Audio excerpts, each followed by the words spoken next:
आता पाहूया महत्त्वाच्या 25 बातम्या। कन्हेरवाडीत परळी अंबाजोगाई रोडवर रस्त्यावर टायर जाळण्यात आले। अज्ञात व्यक्तीकडून टायर पेटवून रस्ता अडवण्याचा प्रयत्न। 75,000 कोटींचा खर्च करून वाढवण बंदराची निर्मिती सुरू। वाढवण बंदरामुळे रोजगाराच्या नव्या संधी मिळतील, पंतप्रधान नरेंद्र मोदी यांची माहिती। सागरी किनारा मार्गावर भरधाव वाहनाच्या स्पर्धांना अटकाव करण्यासाठी महापालिका वाहतूक पोलिसांची मदत घेणार। पालिका प्रशासनाचं सहपोलीस आयुक्तांना पत्र। म्हाडाचा भाडेतत्वावरील गृहनिर्मिती पाठोपाठ आता भाडेतत्वावरील कार्यालयाचीही बांधणी करण्याचा निर्णय। गोरेगाव पश्चिम परिसरातील सिद्धार्थनगरमध्ये 26 मजली व्यावसायिक संकुल उभारलं जाईल। पुण्यातील बालगंधर्व रंगमंदिर महापालिकेने बसवलेले नवीन एसी रंगमंदिर बसवल्यामुळे कलावंतांना आता या एसीमुळे दिलासा मिळतोय। नाट्यगृह सोमवारपासून पुन्हा सुरू होईल। पिंपरी चिंचवड पालिका सोयीसुविधा देण्यास असमर्थ। नागरिकांचा आंदोलनाचा पवित्रा। देहू रोडच्या साईनगर, आझादनगर, मामोडी परिसरातील नागरिक आक्रमक। स्वच्छतेसाठी पालिकेची कर्मचारी वेळेवर येत नसल्याचा नागरिकांचा आरोप। राज्यात वाघांचे मृत्यू सुरूच आहेत। गोंदिया वनपरिक्षेत्रामधील कोहका भानपूर परिसरात वाघाचा मृतदेह आढळला। राज्यात नवीन वर्षात 14 दिवसात 6 वाघांचा मृत्यू। राज्यात यंदाच्या हंगामामधील ऊस गाळप जोरात। 461 लाख 57,000 मेट्रिक टन ऊस गाळप पूर्ण। सर्वाधिक ऊस गाळप पूर्ण करून पुणे विभाग आघाडीवर। साखर आयुक्त कार्यालयाची माहिती।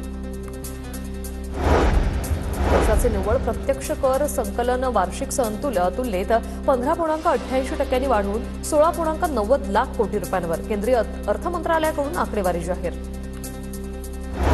कल्याणमधील माजी नगरसेवकासह 5 जणांची मकोका आरोपातून निर्दोष मुक्तता।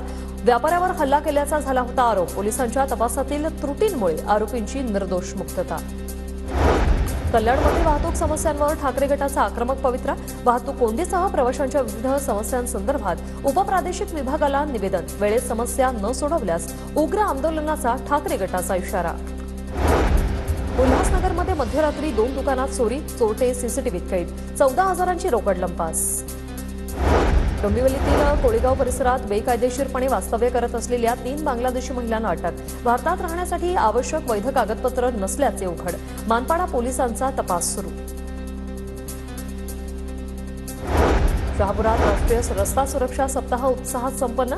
सप्ताहात मोफत आरोग्य आणि नेत्र तपासणी शिबिराचं आयोजन। नागपुरातील गणेश टेकडी मंदिराचा होणार कायापालट। पुनर्विकास कामासाठी महापालिकेकडून लवकरच कार्यादेश काढण्यात येणार। गडचिरोलीत नक्षलींविरोधात पोलिसांची मोठी कारवाई। महाराष्ट्र छत्तीसगड सीमावर्ती भागात 3 दिवसांच्या शोध मोहिमेनंतर मोठ्या प्रमाणात नक्षलवाद्यांचा शस्त्रसाठा जप्त। SLR rifle, whistle launcher, bore लॉन्चरसह अनेक शस्त्रांचा समावेश। नागपूरच्या कामठी पोलीस स्टेशन हद्दीत अंमली पदार्थ विक्रेत्याला MD ड्रग्जसह अटक। दुचाकीवरून जाताना संशयित म्हणून पकडल्यानंतर झाडाझडती घेत असताना कारवाई। 12.3 ग्रॅम MDसह एकूण 6,34,000 रुपयांचा मुद्देमाल जप्त। अकोला शहरात नळाचं पाणी भरत असताना मोटारला स्पर्श झाल्याने विजेचा शॉक लागून महिलेचा जागीच मृत्यू। भीमनगर परिसरातील घटना। नागरिकांकडून हळहळ व्यक्त। जालन्यात बेकायदेशीर चिनी नायलॉन मांजा विक्रेत्यावर कारवाई। 10,000 रुपयांचा नायलॉन मांजा जप्त। तालुका पोलीस ठाण्यात गुन्हा दाखल। नाशिक शहरात पुन्हा एकदा MD ड्रग्ज विरोधात कारवाई। दोघांना अटक। 3,57,500 रुपयांचे MD ड्रग्ज जप्त। राष्ट्रवादीचे नेते महेश कोठे यांचं पार्थिव प्रयागराजमधून एअर अँब्युलन्सने सोलापुरात आणलं। अंत्यदर्शनासाठी विमानतळावर कार्यकर्त्यांची गर्दी। पुण्यातील स्वारगेट भागात घरफोडी करणाऱ्या अट्टल चोरांना अटक। सोन्या चांदीच्या दागिन्यांसह 80 लाखांचा मुद्देमाल जप्त। अहिल्यानगरच्या कोल्हारमध्ये भगवती माता देवीचा यात्रोत्सव। 3.5 शक्तीपीठ एकत्र असलेलं हे स्थान। महिनाभर या यात्रोत्सवाचा उत्साह असणार। वर्ध्याच्या देवळी 24 आणि 25 जानेवारीला महिला महाराष्ट्र केसरी किताब लढत। स्पर्धेत 400 पैलवान 51 संघ सहभागी होणार। हरियाणाचा रजतसिंग अखलूचा त्रिमूर्ती चषकाचा मानकरी हिंदकेसरी सतपाल सिंह आणि विजयसिंह मोहिते पाटील यांच्या प्रमुख उपस्थितीत कुस्तीचा थरार रंगला। बारदाना संपल्यामुळे वाशिममध्ये सोयाबीन खरेदी पुन्हा थांबली। शेतकरी आर्थिक संकटात। कांद्याच्या बाजारभावात दररोज चढउतार होत असल्याने शेतकऱ्यांमध्ये संभ्रम। कांदा उत्पादक शेतकरी अडचणीत। 4 दिवसांपासून कांद्याच्या दरात चढउतार सुरूच। चंद्रपूरच्या मूलमधील 8,200 शेतकऱ्यांनी धान विक्रीसाठी केली नोंदणी. नोंदणीची आज शेवटची तारीख. मूलसोबतच शिरोली आणि बेंबाळमध्येही नोंदणी केंद्र, शेतकऱ्यांना दिलासा. नांदेड महापालिका कचऱ्यापासून खत निर्मितीचा प्रकल्प सुरू. रोज 10 टन खताची निर्मिती होणार. खासगी कंपनीला कंत्राट.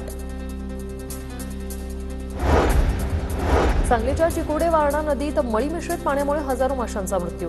नदीपात्रातील पाण्याचा हिरवा रंग आणि माशांच्या मृत्यूमुळे परिसरात दुर्गंधी.